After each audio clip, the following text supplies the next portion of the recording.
Welcome to our side event on drivers for the global uptake of green hydrogen in industry. My name is Petra Schwager and I'm the chief of the Industrial Energy and Industrial Application, Energy Technologies and Industrial Application division in UNIDO. Today we have just launched today at lunchtime our green hydrogen partnership. And today in this event, we are going to talk on how to bring this green hydrogen further.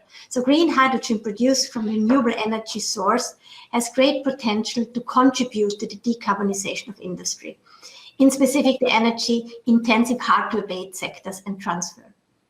The current global production of hydrogen is approximately 70 million tons per year, which is less than 1% being green hydrogen. So in order to achieve a net zero and limit global warming to 1.5% by 2050, the share of green hydrogen in final energy use needs to increase significantly.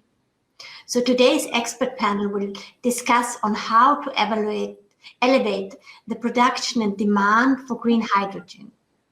And in this, establishing conducive governance systems, driving innovation, and building up local green hydrogen value chains are crucial.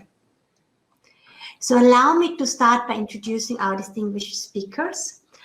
I will start by Ms. Mayra Kush, who is a senior manager at World Energy Council. So Maria Energy Council, through its members, represents all energy sources and technologies and serves as the independent voice for international energy issues in Germany. Before joining the World Energy Council network, she worked as senior consultant for energy, environment, and mobility in European, Berlin, Brussels political affairs. Welcome to the panel. Mr. Rodrigo Regis de Almeida Galvão is the Director of Business and Innovation at Itaipu Technological Park in Brazil. Rodrigo has over 10 years of experience in business management and innovation projects with an emphasis on the energy sector. He developed leadership skills and systemic vision, stakeholder and people management. As I mentioned, he's currently the Director of Business Innovation of the Technological Park, and that promotes and supports the adaptation of innovation technologies in Brazil industries. Let me move on to Mr. Jinjian Jin. I hope I pronounced it right, Jin. He's the Dean of Beijing Jinwan Industrial R&D Institute. Dr. Jin is the Deputy Secretary General of the University and Dean of the Beijing Jinwan Industrial R&D Institute. He built up technological innovation centers in China and also the Beijing International Hydrogen Energy Center that we are launching tomorrow in close cooperation with the government of UNIDO and the government of Beijing. In early 2011, he already launched the first venture capitals in Jiu'an to invest in technology innovation. Welcome to the panel. Mr. Samir Rachidi is the Director of Research and Development at Institute of Solar Energy and New Energies in Morocco. Mr. Rachidi has vast experience in research and development on bioenergy, hydrogen, and energy storage. In 2014, he joined the Moroccan Agency for Sustainable Energies and later the Moroccan National Research Institute for Solar Energy and New Energies, where he is currently, as I mentioned before, the Director of Research and Development. So thank you to all of you for joining this panel. And let me start, please, by a question to Rodrigo. So, Rodrigo, Itaipu is Brazil's largest producer of renewable energy. Available and cheap renewable energy is precondition for green hydrogen production. So what are Itaipu's plans to develop and promote green hydrogen in Brazil? Is the Parque Technological Itaipu involved in the current discussion with the government to establish a national hydrogen program? First of all, thank you for the invite us to discuss and show what we're doing here in Brazil. Itaipu, it's a power plant, it's not an energy company. Itaipu is the second largest green energy generation on the planet until 1 year ago, because today Three Gorges is the largest plant to produce green energy in the world. In this condition, Itaipu promotes projects and actions to aim to increasingly and contribute to the energy transition process, as was the case with biogas here in Brazil, where Itaipu invests research to projects to protect the reservoir from polluting organic loads from agribusiness production in this area. In hydrogen, we at Itaipu Technological Park have been carrying out research for over 10 years. We already have a hydrogen production plant, as well as several applications with hydrogen from mobility and power generation and storage. Well, we started the work with hydrogen from another perspective than one we are developing now. At the time when we started, we had surplus of energy, and as Itaipu is a run of a river plant, there was no way to store it, and hydrogen was an alternative in that time. This reality is changed now, but it is part of and seen as a Brazilian strategy to maintain itself as a reference in the energy transition, as we have more than 80% of our generation of renewable electricity. Now, in addition to maintaining ourselves, we understand that we can help another countries to move towards a more decarbonized metrics. Brazil has a committed to decarbonization, and our committed at the last UN meeting was the hydrogen will play a fundamental role in this process. We, from the PTI, the Itaipu Technological Park, are committed together with the government, and we will act together to advance in this direction. In this case, we are restricting our hydrogen research center to become a center focused on the market development and contributing to the tropicalization of technology focused on the competitiveness of the sectors of our economy, such as agribusiness that heavily import ammonia that can be one of the products. Therefore, we are creating a green high hub whose focus to contribute to the development of the domestic market and production for export, as well as to tropicalize technology. About the plan of the hydrogen in Brazil, the National Energy Policy Council defined that the gear lines from the national plans, and we are committed to debate and construction of this plant, which will have 6 axes. Then there are, first is strengthening and technological base. The second, training and human resource.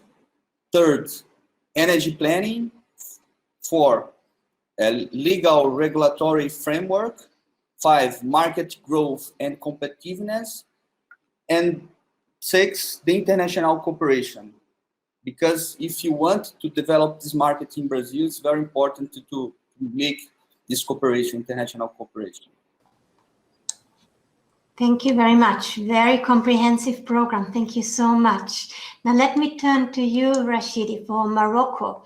Morocco has invested massively in renewable energy during the last years and is currently really driving several initiatives on green hydrogen, like the Green Hydrogen Cluster Initiative and the establishment of a research platform on Power to X in partnership with your institution.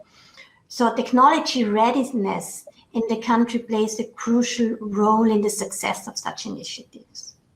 Based on your work in Arsen, how can you, the research community, support technology readiness of local industries to ensure that green hydrogen technologies are applied and adapted to local conditions? Yes, thank you very much again for the kind invitation for these questions. Indeed, from our point of view as a research center and also a sort of governmental body that is also supporting the national renewable strategy during the last decade, but also now impulsing all the preliminary studies and also the work on the national roadmap on green hydrogen, we see our role as a sort of basics to the industrial deployment, and I will explain myself. The idea is really to ensure that the knowledge is well disseminated among academia, let's say the factory of our human capital, but also among the industry. And we are also proud to use the expertise and the benchmark that was developed during the last 30 years for the wind and the hydro in Morocco, and especially also the last 10 years for solar, with the ambitious program of solar energy that was deployed last 10 years. And we learned that we need also to prepare the ground for large-scale projects and not to be bring suddenly large-scale projects to local companies that don't probably have the capacity. They have the will, they have some knowledge, some expertise, but they need to foresee in advance how to invest in larger capacities, etc. And by developing our concept of let's say technological platforms, open sky labs with indoor and outdoor infrastructure, we would like to bring to the table together people from academia and also local industry to demystify to them what is green hydrogen, what are the technologies that are involved, what are the bricks, the more major bricks or the more mature bricks, the less mature bricks, where can we invest in capacity, in a tool, in a production tool to produce this and this. And the idea, and I would like also to be really clear, it's not to take some market share from the value chain, but the idea is really to be complementary on what is done in the other continents. So my objectives, let's say, this is the national objective, but in the regional objective, I would say to be in a really intelligent complementarity between European and the South Mediterranean countries, in a way that we will together reduce the cost of this industry. So the idea also is to enable international technology providers and international project developers to reduce their costs by testing, validating, and adapting their technology to the local context within this green hydrogen and application platform that we are developing. So this is the idea, and we would, and I cannot insist more on what Rodrigo said about international cooperation, and this is key in order for us to do interesting projects, either on the innovation and R&D, but also on the commercial and industrial scale.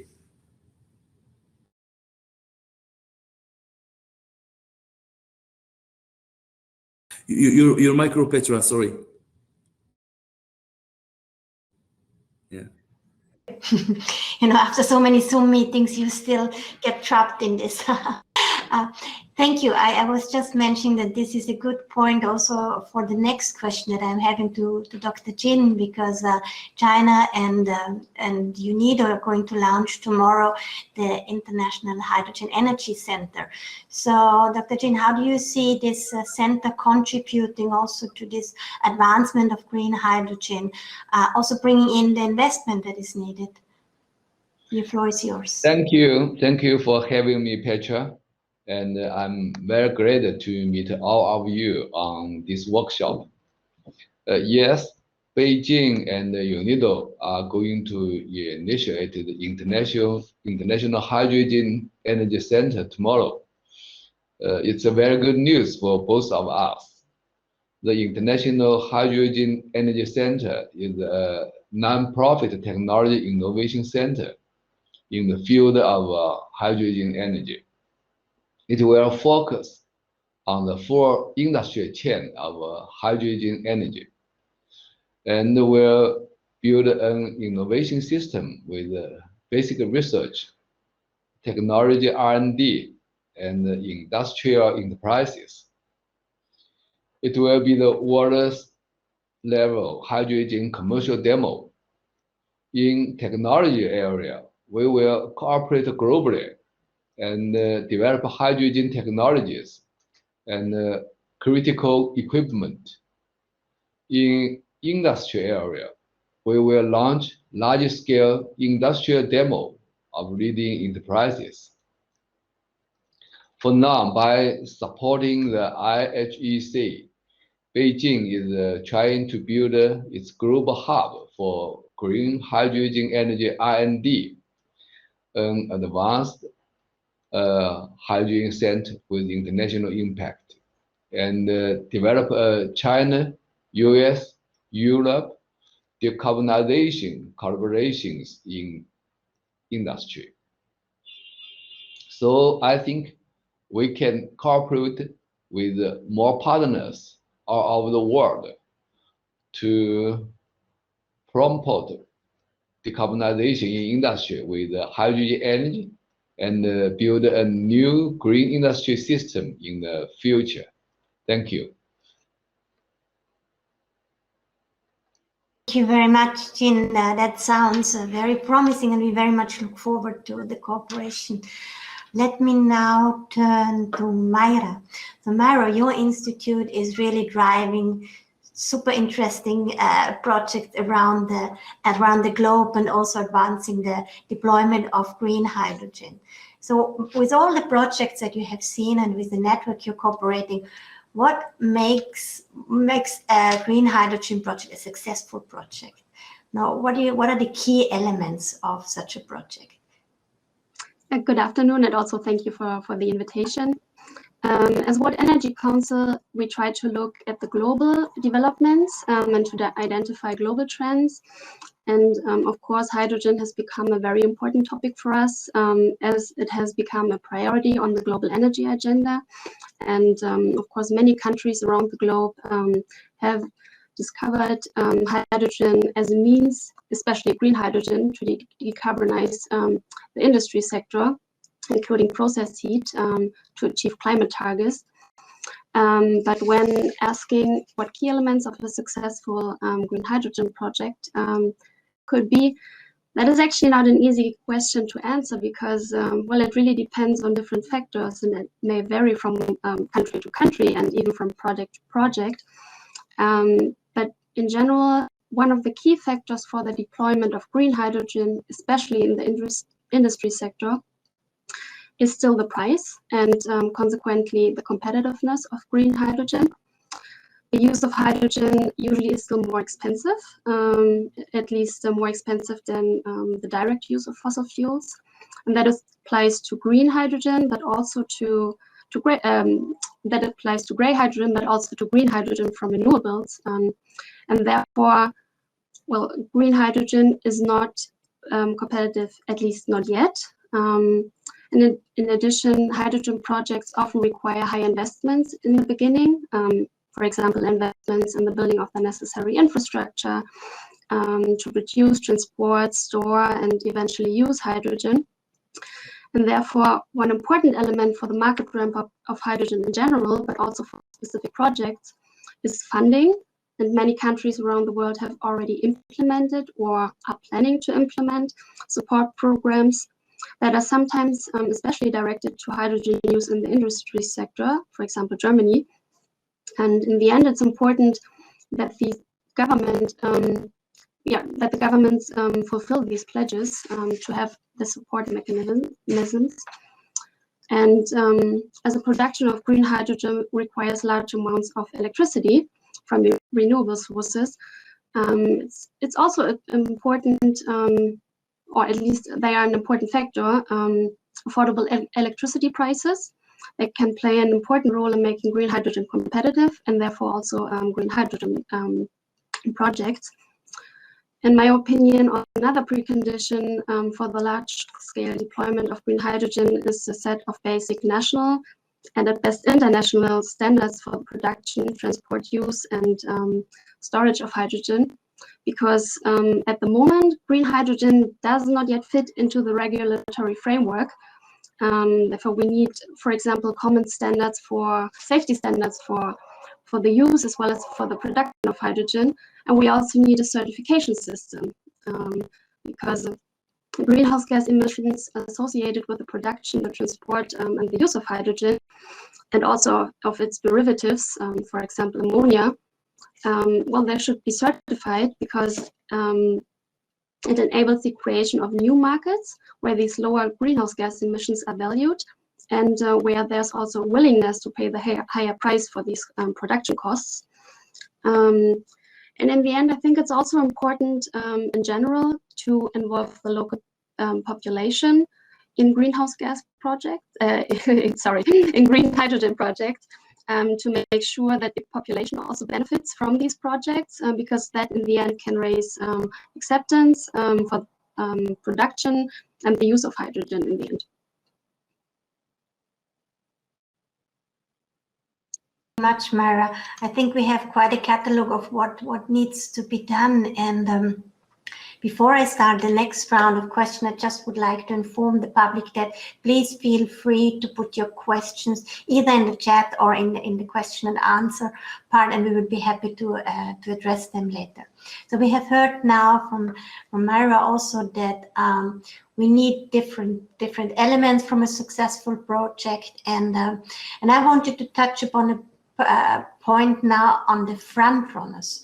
So we need what is in your view, Rodrigo? What are the front runners? What are the industries that will adopt green hydrogen in your countries? Where can we start? I mean, we are in the initial phase. I mean, we have done already some advancement, but what would be we want to have successful projects. So with which front runners should we team up, and where do you see we are standing at the moment?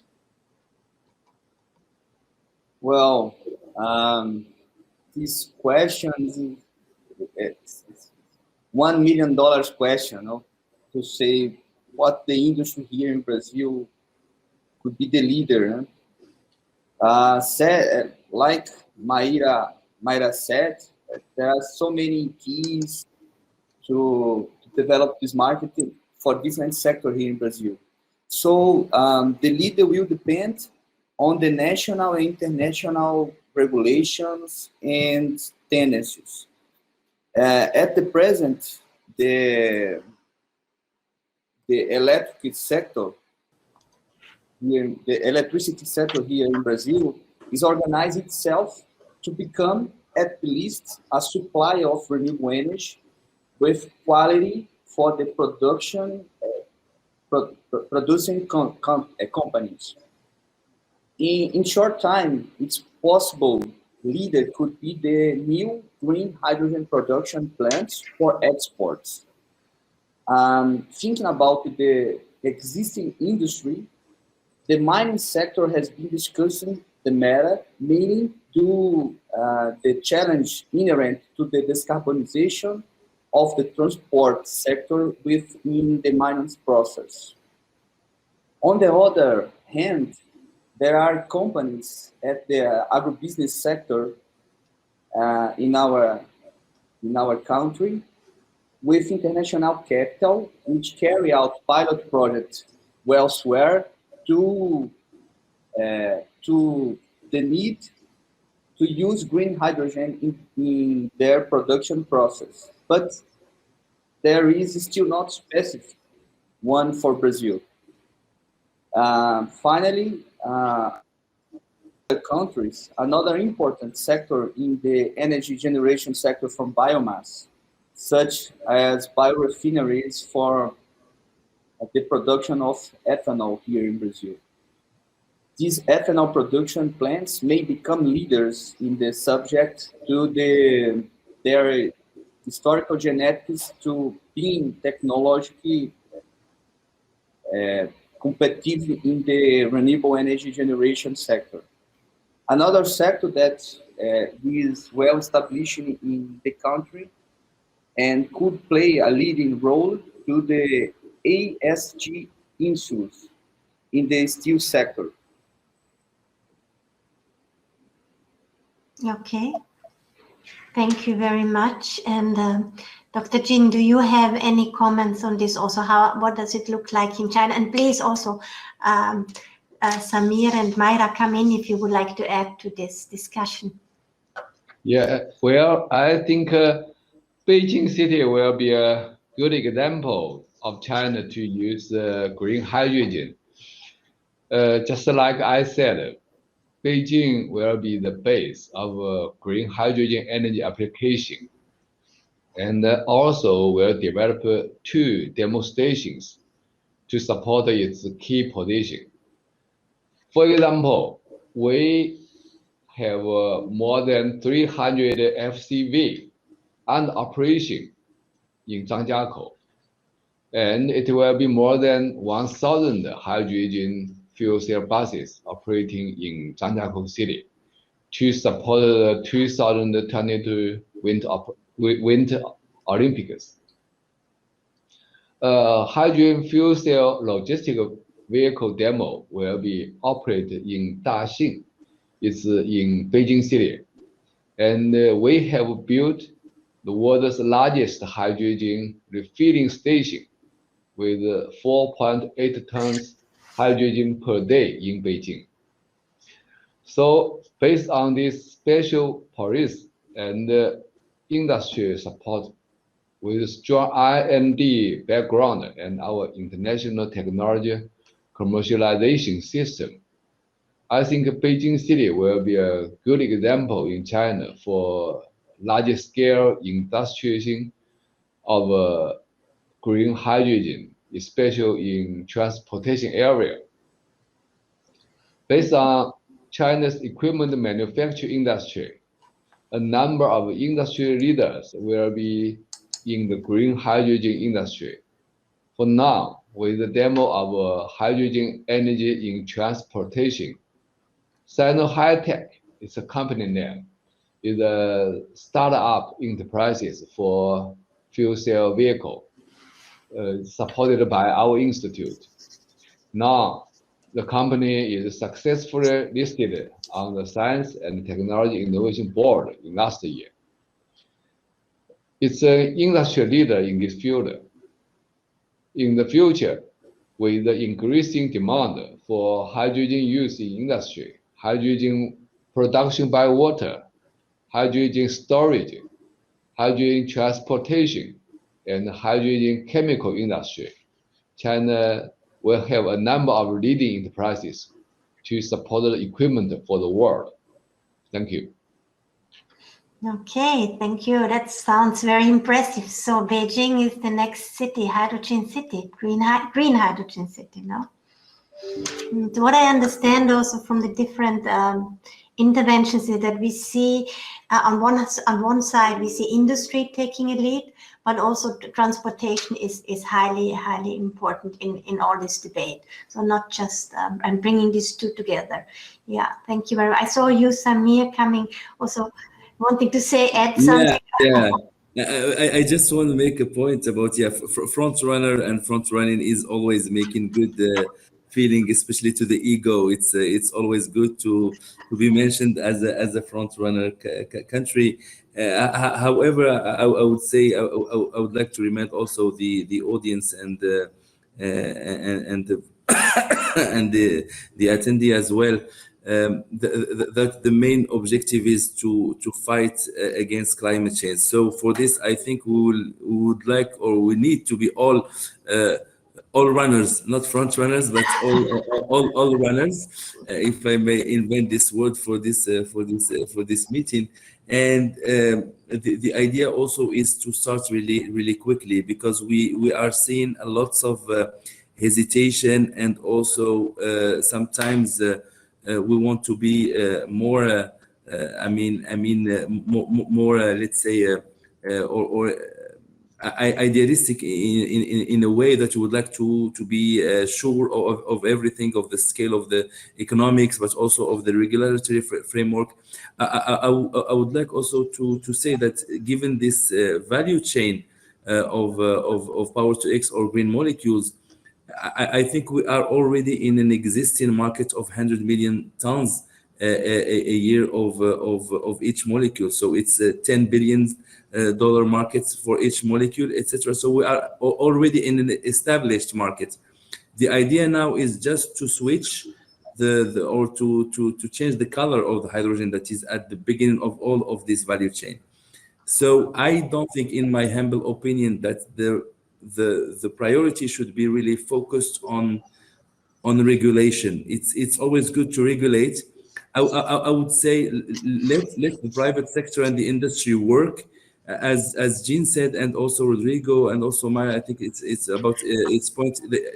Launch projects, a certain scale project to demonstrate the feasibility, to demonstrate also the value chain or the supply chain from the green electron and exporting hub to the importing hub, and also to end use application. But also we need to follow this with international cooperation. Probably one thing that needs to be invested or investigated is what we are also working on with the European Commission in the framework of IRENA workshops, is the guarantee of origins. And then, because we have an obligation towards the client, because we need to certify this is a green hydrogen or this is a gray green hydrogen, to which extent, etc. And I think the guarantee of origins and certification is an issue.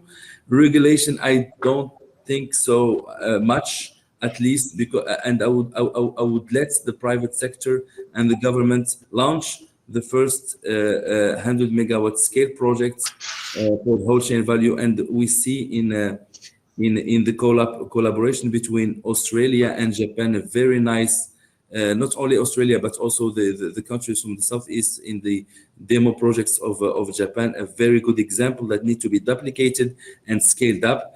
And we are really happy, and Jean is with us today, and with you, this UNIDO China initiative is really giving a nice or a good vibes to all the green hydrogen community, because we know China, we know how they are capable of making concrete their projects, and also the scale of their own markets, and also their possibility to attract very well the cost down and also enhance quality. And we have seen it in PV industry 10 years ago. So congratulations to China, and looking forward to have nice results for the next decade.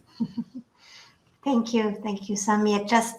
Just to add on to this, we have, of course, a strong partner with China, but we also have strong support from Germany and Austria today when we launched our global partnership. And this eventually brings me also to the next question for Mayra. So how do you see, what is the importance for such global cooperation, global partnerships? I mean, your institute is such a global undertaking. So what is the importance? And also what Samir mentioned now, and also Rodrigo, I think we heard this throughout the discussions, this exchange and really being all front runners, no? Yeah, can you hear me? Because I'm hearing a sort of an echo. Can you hear me clearly? Yes? Okay, perfect. Yes, well, as World Energy Council, of course, we have traditionally a strong advocate of international cooperation, especially given that climate change and climate protection are both international challenges that are both addressed on an international level. And with regard to hydrogen, in the past year, we've already seen the development of a number of international hydrogen partnerships between countries, but also between companies, and sometimes between both. And those agreements range from initial talks about possible cooperation to the signing of memorandums of understandings, for example, between countries like Germany and Tunisia, Germany and Morocco, of course, and the Netherlands and Portugal. two concrete projects. For example, the Haroni project in Chile, where Germany and Chile try to or test the production of clean e-fuels in Chile. And when we analyzed these partnerships during the past couple of months, we found that they were often developed on the basis of bilateral agreements between potential importing and exporting countries of hydrogen. And well, the reason for that is pretty simple, I think, because on the one hand, there are many countries like Germany, like South Korea, like Japan, who already realized that they will need to import large amounts of hydrogen in the future because they have a large demand, but they don't have not a large renewable energy potential. So they know that they will have to import, at least in the future. And on the other hand, there are countries with a large renewable energy potential who see new business opportunities, new business models, and also, other economic opportunities that may arise. For example, through the development of their own hydrogen economy, through the creation of jobs, through hydrogen exports, of course, or electricity exports for the green hydrogen.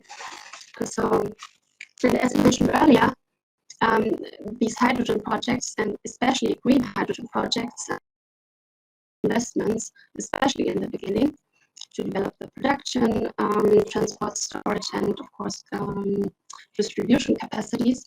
So projects between different countries and different companies can help to share the costs for the development of the infrastructure, and also can help to reduce the risk for the capital employed in the process.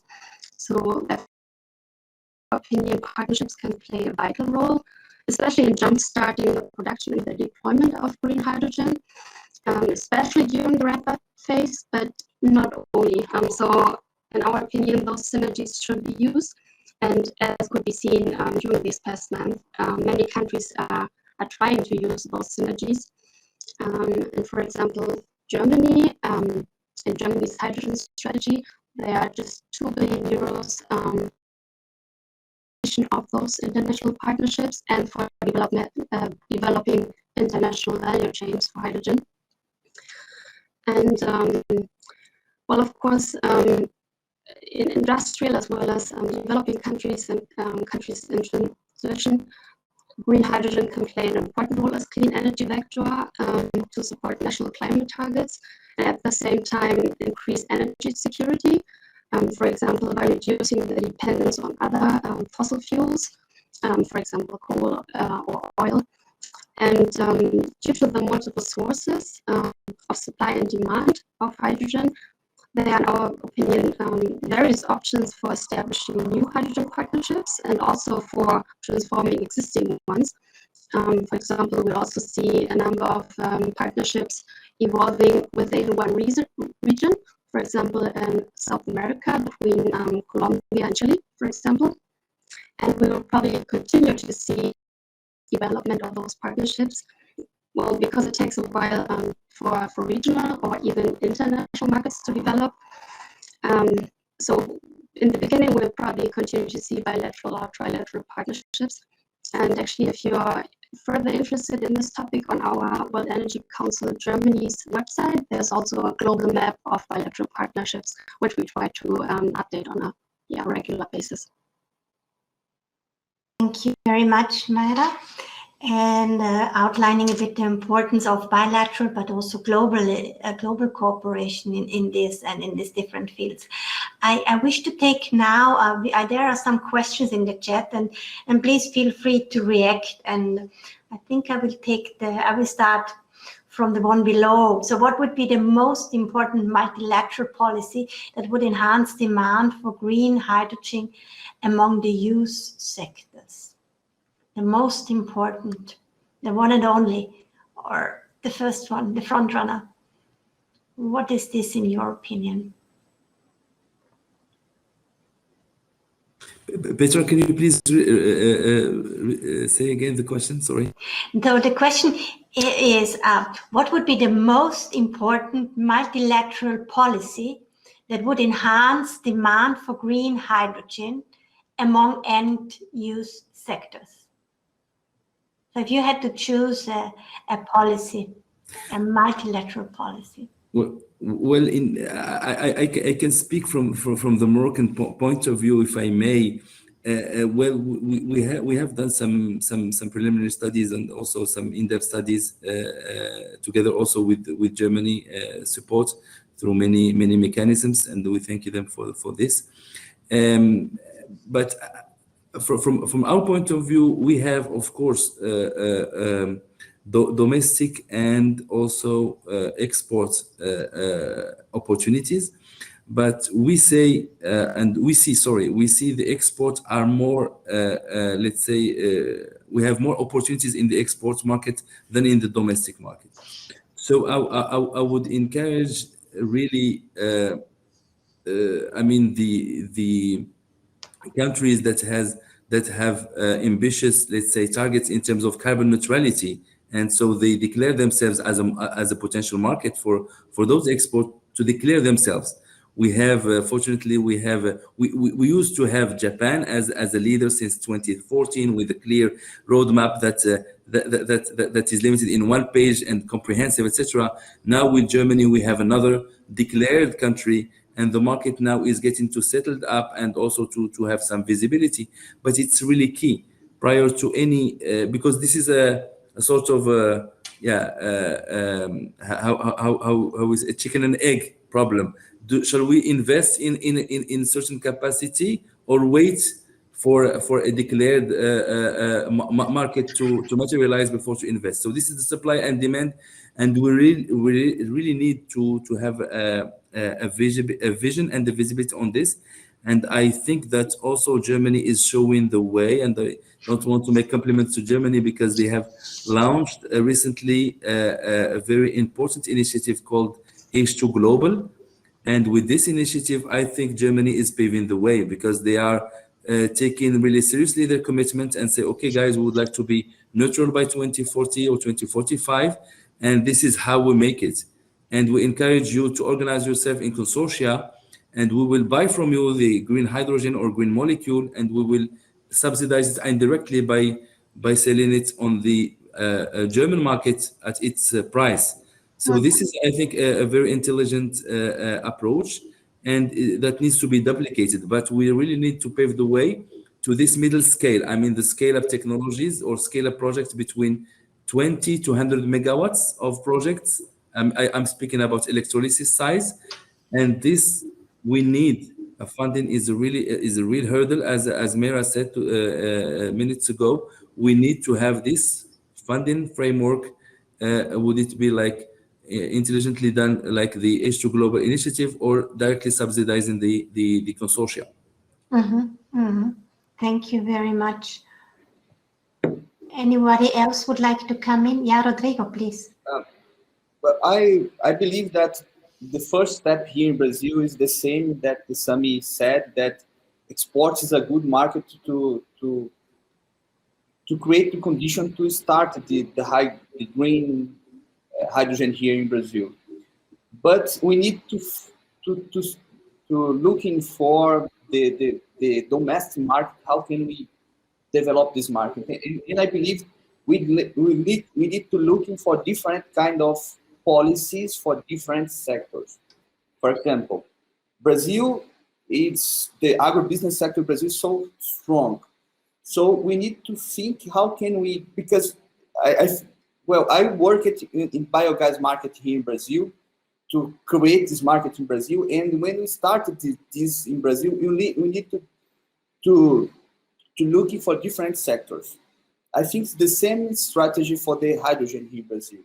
First of all, of course, we need electricity policies to create conditions for this. Here in Brazil, the prices of the wind energy, solar energy, and the hydro energy here in Brazil, in the last action that we had here, the price is very competitive.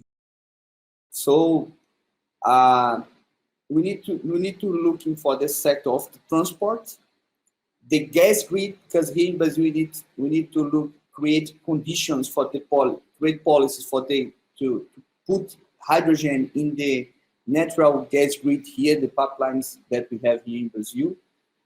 And I think the agribusiness sector is very important to see, because we import more than 90% of our fertilizer. And ammonia is very important for us, and I think the hydrogen could be, we can develop this market here in Brazil. And we start the discussion for different players here in Brazil. Okay, yeah, thank you very much. Very interesting approach. Maybe linked to this question is the one on the certification of green hydrogen. So also reflecting what Samir said and partially what Rodrigo said. So how important do you consider the introduction of a certificate for green hydrogen, especially having export in mind? Who would like to take the floor? Mayra? Well, maybe I start because I mentioned it during. Can you hear me? Okay, great. Yeah, maybe I can start because I mentioned it in my first intervention. Well, in my opinion, certification plays a central role because you have to know where the hydrogen, the green hydrogen, comes from. You have to know how it is produced, because in the end, people or companies are only willing to pay higher prices for the green hydrogen if they know exactly how it is produced and what carbon footprint the hydrogen they get have. So in my opinion, the certification for imports and for exports is the precondition for trade. If we want to establish hydrogen trade, bilateral or international, that is one of the requisites to have, as a starting point mainly. Yeah. I think I'll leave it at this for now. I'm sure Samir has something to add. Thank you. Samir, you wanted to add something to this one? No, nothing special, Petra, but just to say that it is really important, because as Maya said, it's like a label for food industry. I mean, people would like really to buy green hydrogen because they will put the price, but they would like also that it means and it's worth the investment. So I think it's vital, I think.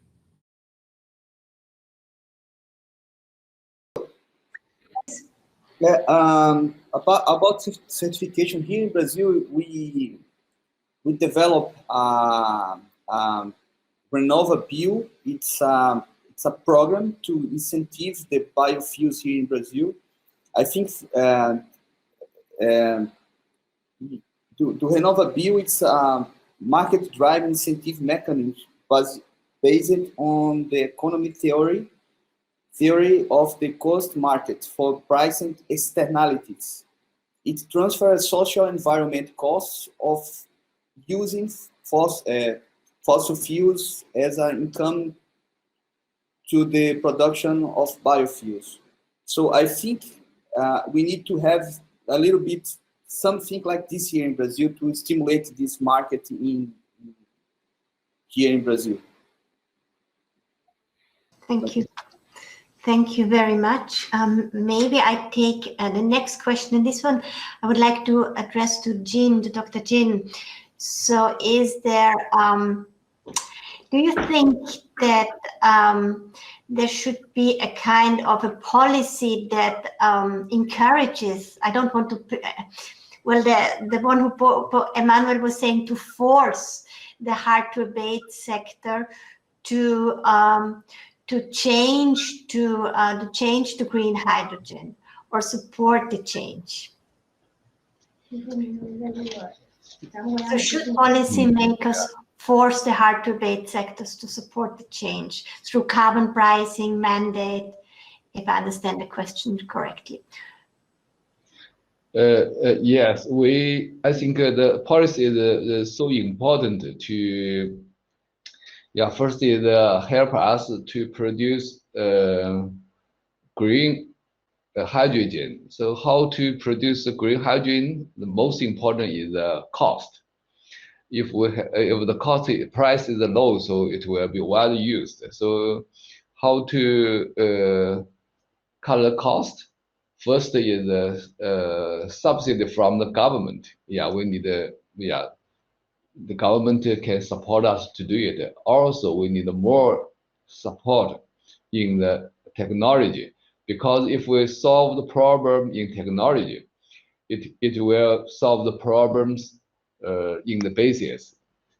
For example, in China, like the solar, the PV, and wind, because widely used in green energy, so the cost is cut down very quickly. So it helps us to produce the cheap hydrogen. Second is, I think we need the green hydrogen certification is so important, especially for the worldwide market.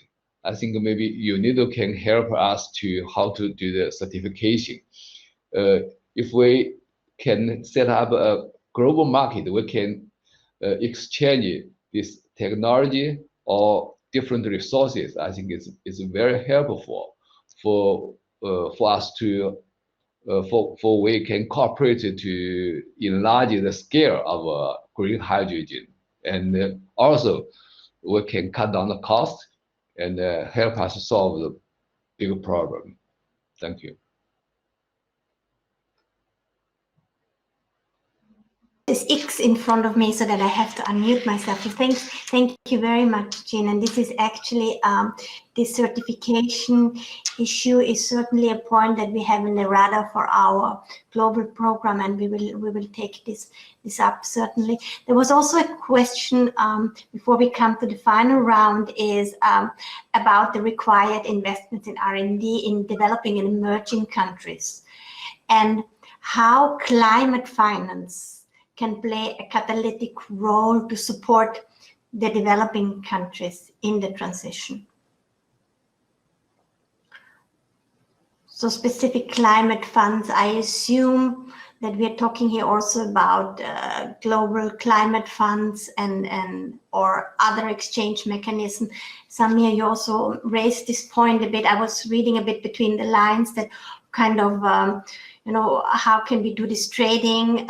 Reminded me a little bit about the Kyoto Protocol, maybe. How do you see this role of climate finance in bringing green hydrogen forward in developing countries?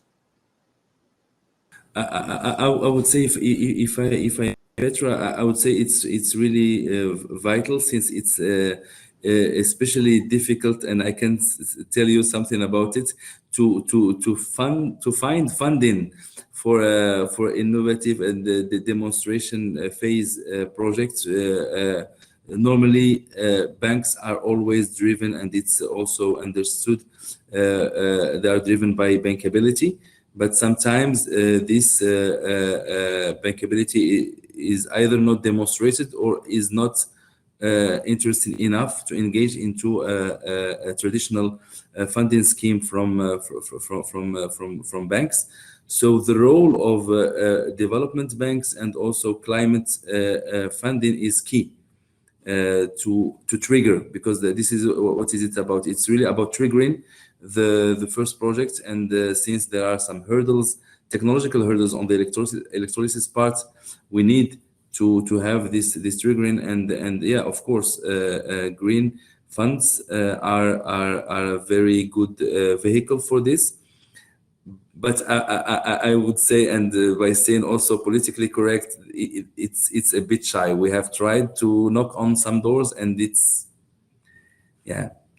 there is some inertia to be politically correct. I don't know if this is also the experience of Rodrigo in Brazil, but yeah.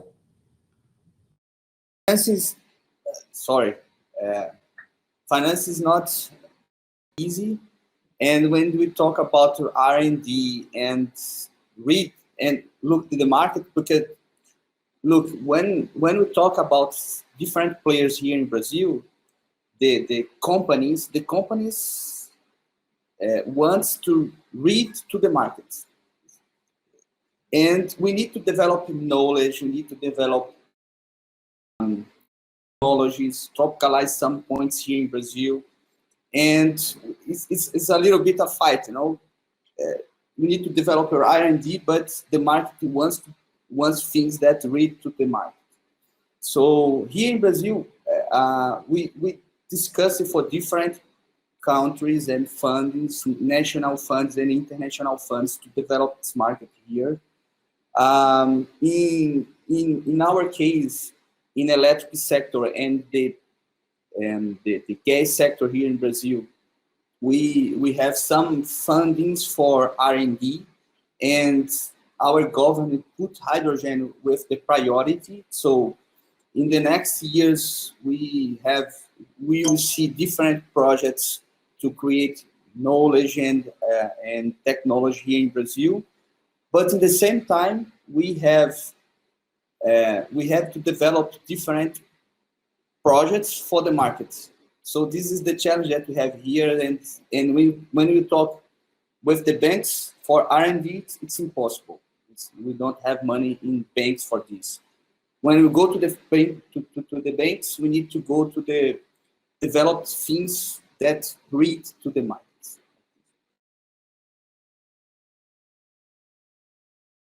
I understand you. It's these investments in green hydrogen is still considered as being a risky business, where we need some additional.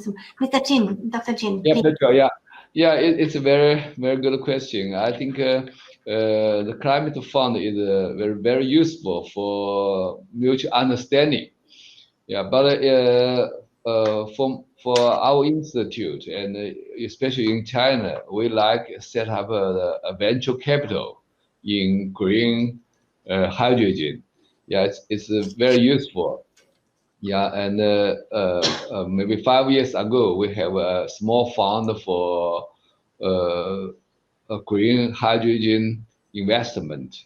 It's a very high return after 5 years. It's I think it's about 20 times the return for our investment. So we just set up another fund for in venture capital in this area. It's like 100 more than 100 million US dollar, and 80% have invested after 1 year. So I think in China it's very useful. They like the new technology. We have a great demand and huge market to support it. So I think in China it's very useful to set up such a fund. It's a technology-driven, also a market-driven method. Thank you. Thank you. I think climate fund is useful. We can cooperate in this area. Okay, thank you very much. We are also considering an investment platform in our program. So I think I will reach out to you again. You're really the specialist in this area, I think. We have 2 minutes left. If I can just ask all of you as a quick recommendation for us as UNIDO, while we are starting now the partnership, of course, we will all invite you to join. But what do you think would be one key element that you could recommend to us that we really take up? So it's a partnership, but it's also a technical cooperation program. Who would like to? Mayra, why don't you start? Or whoever wants to start. Yes, and I was actually able to follow the launch this morning. So, well, as I mentioned earlier, international energy and hydrogen partnerships can play a vital role. So therefore, I congratulate you on the launch of the partnership. And from what I gathered this morning, this already sounded like a comprehensive initiative, but maybe, I don't know, I think I would just stress again what I said in the beginning, that in my opinion it's really important to involve the local population, to make sure that they're involved in the projects, in the development of hydrogen in the specific country, so that they accept the developments and the production of hydrogen, and maybe also the use and the exports. Thank you, Mara. I have to quickly go to Rodrigo because we have 1 minute left.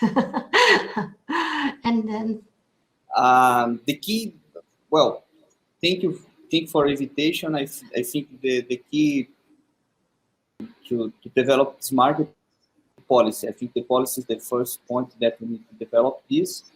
Thank you for this invitation and opportunity to share a little what we are doing in developing here in Brazil. Thank you very much. Dr. Jin. Yeah, I want to send my best regards to UNIDO and its global partnership.